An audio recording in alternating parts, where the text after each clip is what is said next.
Okay, tonight, we're not walking into the bustling streets of a city, nor the chaos of urban crime. Tonight we step into silence, into the still surface of a northern lake where echoes of horror remain frozen in time. Lake Bodom in Finland is remembered not for its beauty, but for the shadows that once emerged beneath its moonlit waters. Welcome to Criminal Mindcast, the podcast where we tell true crime stories not just with facts but with silence, with the haunting weight of what was never said. Here we look beyond the police reports and beyond the headlines, into the fragile human mind, into the cracks where violence hides, into the silence that lingers long after blood dries. Tonight, we unravel the unsolved mystery of the Lake Bodom murders. 4 teenagers went camping, only 3 returned. The woods still whisper their unanswered questions, and we enter them to understand what lies behind this chilling silence. The summer of 1960 in Finland carried the same promise it always did. Long days bathed in northern light, nights softened by lakeside silence, and the illusion of safety in the wilderness. For teenagers, the countryside was freedom itself, a place where the boundaries of adulthood felt distant. It was during this season that 4 friends set out for what seemed to be an ordinary camping trip, unaware that they were walking toward one of the darkest mysteries in Finnish history. The victims were between 15 and 18 years old, still balancing childhood dreams with the first weight of responsibility. They brought with them laughter, cigarettes, a small radio, and the fragile sense that life was predictable and kind.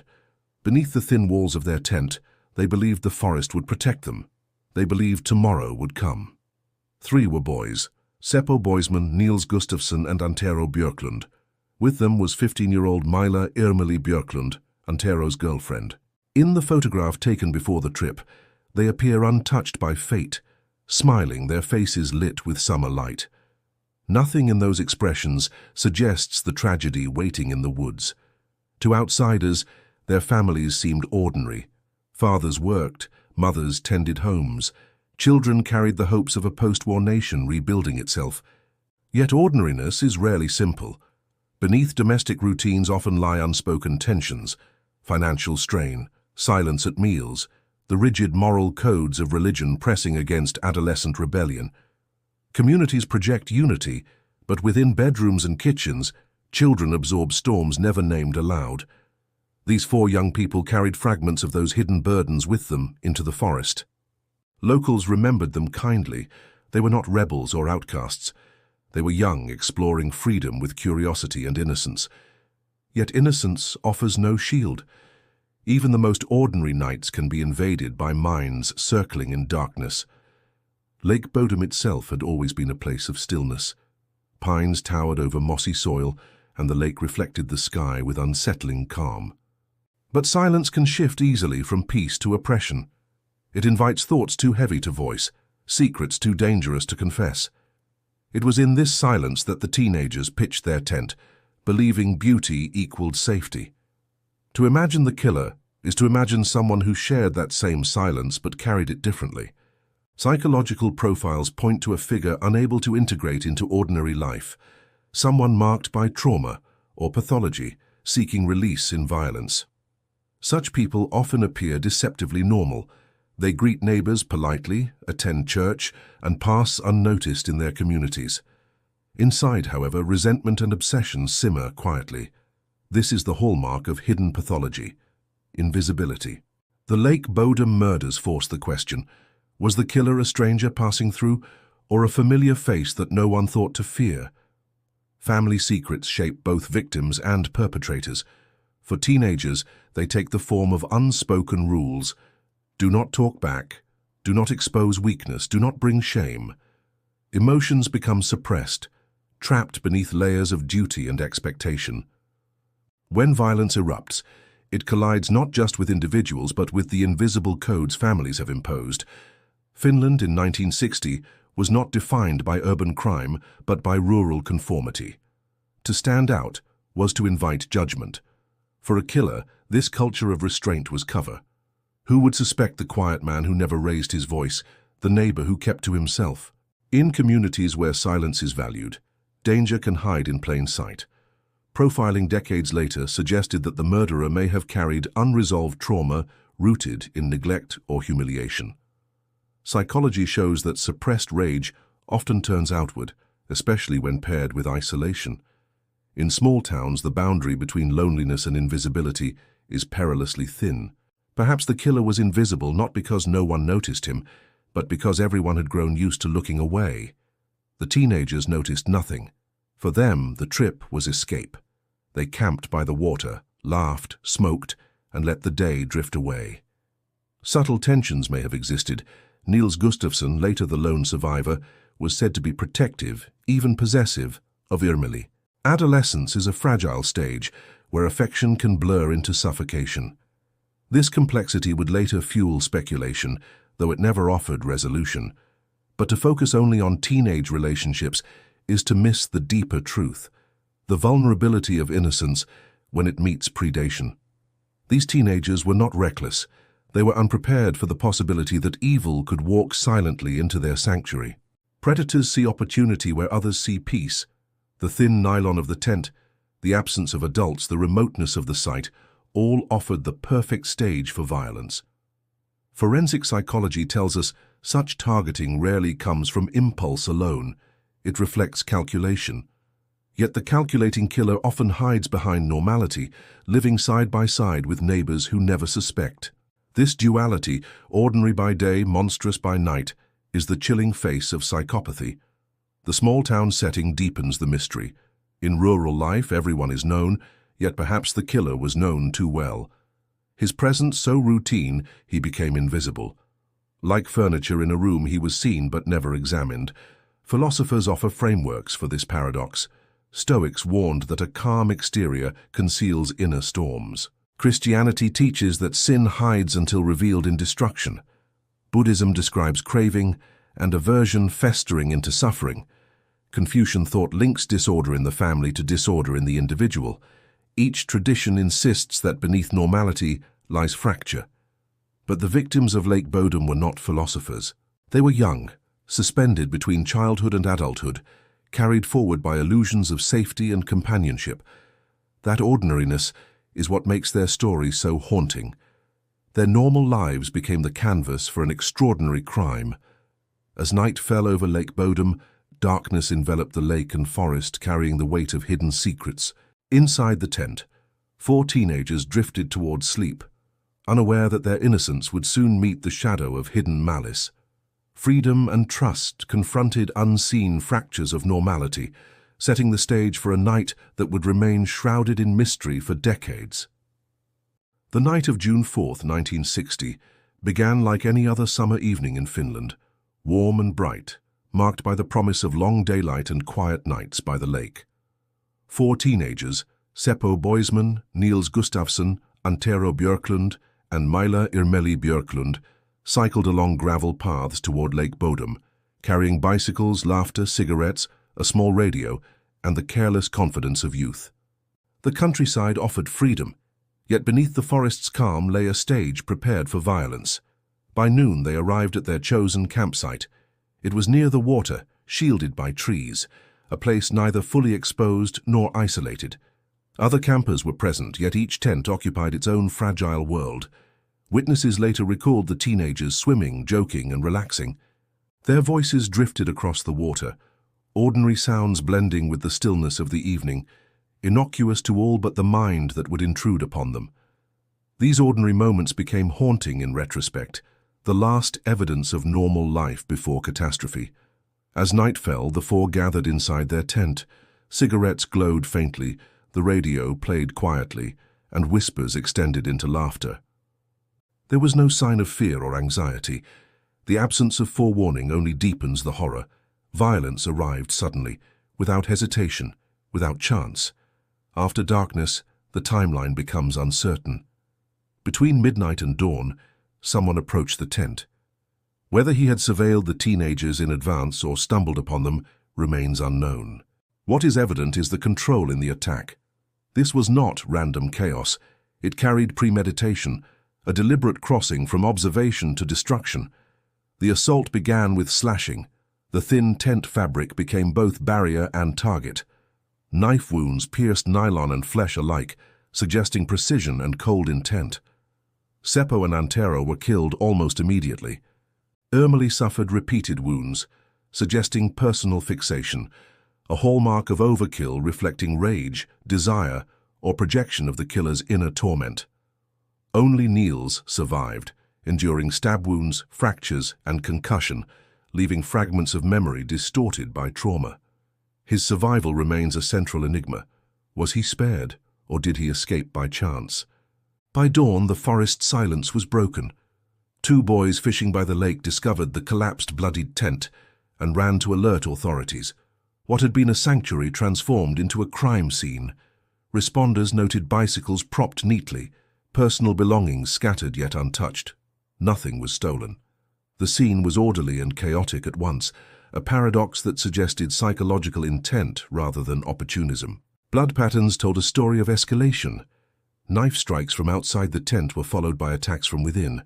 The sequence implies not only intent to harm, but an intent to annihilate. Violence became signature, silent but unmistakable. Strange behavior in the area that morning added to the enigma. Witnesses reported a man in light clothing walking away from the lake, moving hurriedly yet without panic, as though following a private schedule. The figure was never identified, leaving one of the first threads of investigation unresolved. Additional details confounded investigators.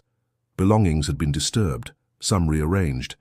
Shoes and wallets were moved in ways suggesting compulsion, an attempt to reorder or erase identity. The killer left no cover, no concealment. In forensic psychology, such omissions may signal arrogance, detachment, or belief in invisibility. The tent's location near the shoreline carried symbolic weight. Moonlight would have illuminated silhouettes, yet the killer moved unafraid. The proximity to water and the willingness to strike so violently, leaving the scene undisturbed, imply knowledge of the terrain or mastery of self. Niels later recalled fragmented memories, waking to noises, confusion, flashes of violence. Trauma distorted his recollection, compressing and expanding time in ways neuroscience identifies as common after severe injury. His account became both indispensable and unreliable, forming the core of the night's reconstruction while leaving gaps too wide to bridge. By late morning, authorities cordoned off the scene. Villagers gathered at the forest edge, whispers and speculations spreading fear as swiftly as facts could travel. Parents warned children to stay away. The forest's quiet became oppressive, transformed from sanctuary to warning. Investigators reconstructed the approximate timeline, last confirmed alive around midnight. By dawn, 3 dead, 1 wounded. Within these hours, a predator crossed the threshold from observation to annihilation. The brevity of the window suggested deliberation, not accident. Witness reports hinted at prior surveillance. Days earlier, strangers were noticed near the campsite. An unidentified man on a motorcycle, another collecting berries unusually close to the tent. Each observation was ambiguous, yet together they painted the possibility of stalking. Yet no single detail revealed the killer's identity. The night remained specific yet unknowable, a defined hour, a defined location, but no face to match the act. Forensic evidence was sparse. Fingerprints were smudged, bloodstains merged, and DNA analysis lay decades in the future. What might have solved the case then existed only as shadows. The timeline is as much about absence as presence. Missing elements speak of silence, what was unseen, what the survivor could not recall, what witnesses failed to perceive. The crime becomes a study in voids rather than a simple sequence of acts. From laughter at dusk to discovery at dawn, from ordinary sounds to extraordinary terror, the night is a reminder of how swiftly innocence collapses when confronted by calculated intrusion. Even decades later, the hours between midnight and dawn remain shrouded in uncertainty. Witness accounts offer fragments, the survivor's memory is fractured, and forensic evidence is incomplete. The night preserves its secrets, leaving questions that cut deeper than any wound, sharper than any blade. Each moment of that night, the laughter, the intrusion, the sudden violence, maps a path of horror and calculation. Absence becomes as telling as action, and the shadow of that night continues to haunt, resisting explanation across generations. Thus, the Lake Bodom timeline leaves us with certainty of violence, but uncertainty of identity. To understand what followed, the investigation, public reaction, and a community struggling to interpret tragedy, we must now step from the night itself into its aftermath, where fear and curiosity collided in the wake of horror. When police first arrived at Lake Bodom, they were met with both horror and confusion. Villagers had already gathered near the tent, contaminating the scene almost immediately. Footprints were trampled, belongings disturbed, and critical evidence compromised. This early mishandling would echo through decades of investigation, leaving gaps that could never be fully closed. Authorities initially focused on local involvement. In small towns, violence is rarely attributed to outsiders. Investigators questioned neighbors, farmers, and laborers, assuming the killer must have grown from the same soil, familiar with both the terrain and the silence of the community. Yet this focus narrowed the inquiry, blinding officials to alternative possibilities. Reports of strangers near the lake were minimized, and early leads faded into shadow. Psychologists later noted that confirmation bias, the human tendency to see what one expects, may have closed off critical avenues of investigation. Physical evidence was handled with limited resources. Blood samples were collected, but preservation methods were primitive. Footprints were poorly documented, weapons never recovered. The absence of forensic precision became fertile ground for speculation, each unanswered question an invitation for rumor. Survivor Niels Gustafsson was simultaneously witness and suspect. His severe injuries evoked sympathy, yet inconsistencies in his recollections raised suspicion. Officers debated whether trauma had fractured his memory or whether he had withheld information intentionally. This ambiguity would linger for decades, coloring both investigation and public perception. Within days, Finland's media transformed the tragedy into national obsession. Headlines mixed fact with speculation, amplifying fear across the community. Reporters suggested motives ranging from jealousy to madness, even to ritualistic patterns. The lack of resolution allowed the story to feed itself, turning 4 teenagers into symbols of collective anxiety. Families kept children close, neighbors watched each other warily, and the countryside that had once promised safety now carried invisible threats. Theories about the Lake Bodom murders multiplied quickly, each attempt at explanation reflecting both fear and the need for comprehension. Some proposed that Irmeli was specifically targeted by a jealous lover, citing the extreme violence she suffered. Others suggested a drifter or escaped convict might have passed through the forest, opportunistically striking. The most unsettling theory was that the killer was someone known to the victims, perhaps a neighbor or familiar figure, hiding in plain sight.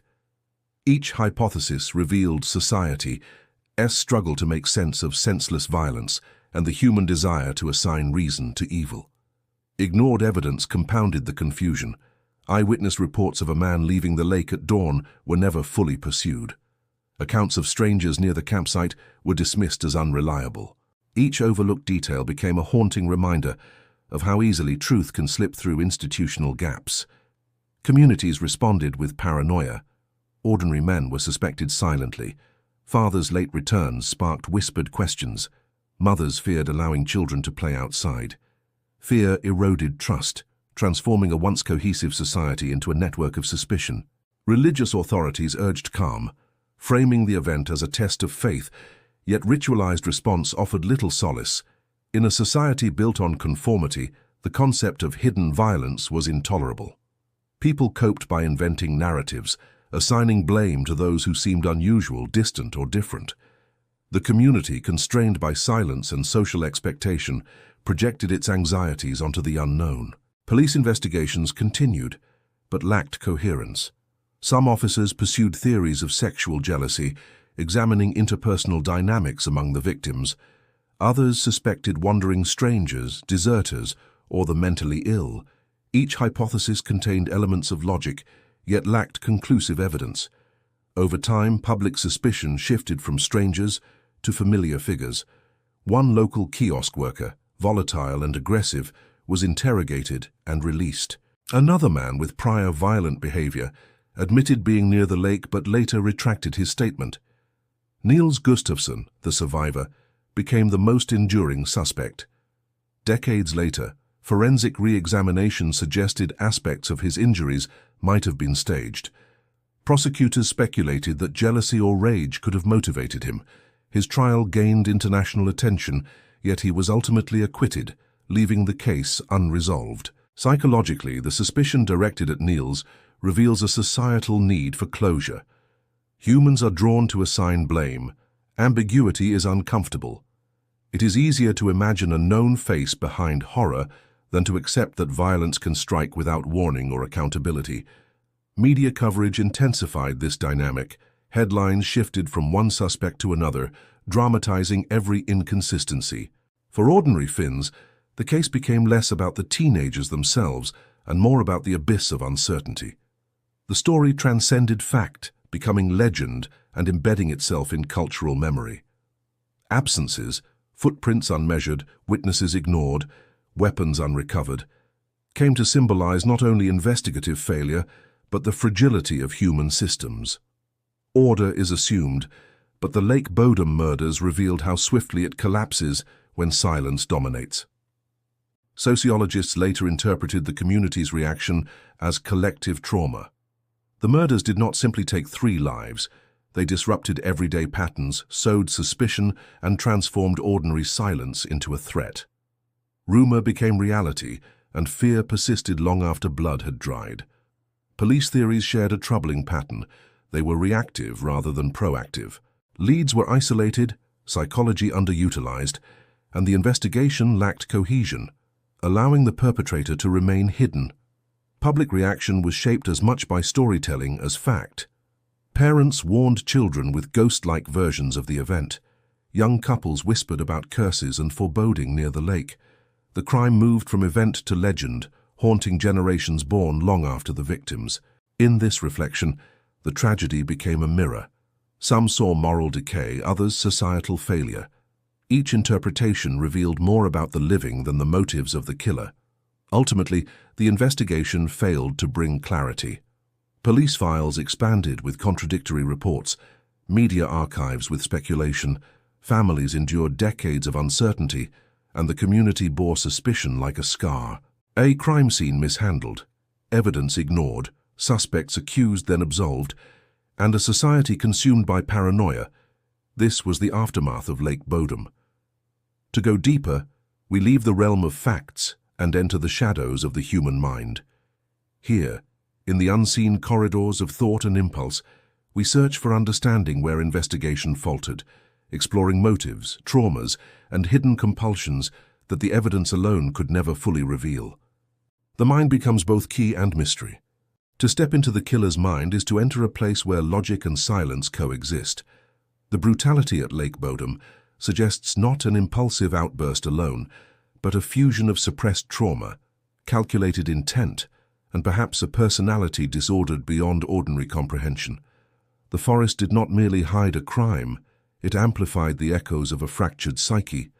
Psychological profiling points to traits of sociopathy.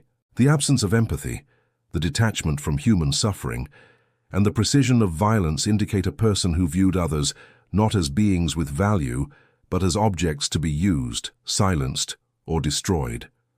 In such a mind, murder becomes less about killing and more about asserting control over life itself. Trauma psychology provides another lens. Many violent offenders carry histories of humiliation, neglect, or abuse. Such experiences can form reservoirs of rage, waiting for release.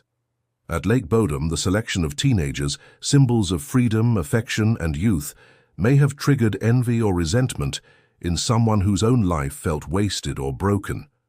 The singling out of Emeli for greater violence may reflect fixation. In forensic psychology, disproportionate harm often signals a target for unresolved desire or hatred. She may have represented purity unattainable to the killer, or rejection remembered from the past. Her death, therefore, was not random. It was personal in a way only the killer understood. Impulse cannot be ignored, however. While the crime displayed elements of planning, it also showed frenzy. Knife wounds delivered through fabric suggest a sudden loss of control, a flood of aggression breaking restraint. This duality, planning and frenzy, often characterizes offenders who live on the edge of their own instability. Philosophy provides further insight. The Stoics warned that anger is temporary madness. For a killer shaped by inner storms, the act itself may have been a dark liberation, an instant where suppressed rage found expression. Yet liberation of this kind is fleeting, leaving behind only silence and ruin. Religious traditions offer different readings. In Christian theology, sin festers when unconfessed, erupting in destructive acts. In Buddhist psychology, unexamined craving transforms into suffering, often projected onto others. In Confucianism, violence reflects failure of self-cultivation, a collapse of harmony within the family and, by extension, society. Each framework interprets the crime as a symptom of deeper disorder. Modern forensic science, unavailable in 1960, might have revealed more. DNA analysis, behavioral mapping, and geographic profiling could have narrowed suspects with precision. Today, object manipulation at the crime scene would be read as a compulsion, perhaps linked to obsessive tendencies. Shoe prints would be digitally compared, timelines reconstructed with accuracy unimaginable then. But technology cannot fully replace psychology. Even with perfect evidence, we still ask, why? The silence of the forest forces us to confront this question. Why did someone feel compelled to pierce a tent of laughing teenagers? Why did innocence provoke annihilation? Why was the truth buried alongside the victims? The case also exposes society's complicity in silence. Small-town conformity, reluctance to confront mental illness, and unwillingness to disturb appearances may have allowed the perpetrator to remain invisible. In a culture where shame is hidden, deviance festers. What is unsaid becomes as dangerous as what is acted. Survivor's guilt is another layer of aftermath. For Niels Gustafsson, survival meant carrying a burden heavier than death. Psychologists describe survivors of massacres as trapped between gratitude and despair, unable to reconcile their continued existence with the absence of others. His life became both evidence and accusation, shadowed by suspicions that never dissolved. The families of the victims endured decades of unanswered grief. Closure was denied, leaving mourning suspended in ambiguity. In grief psychology, uncertainty is corrosive. It prevents integration of loss, forcing loved ones to relive questions endlessly.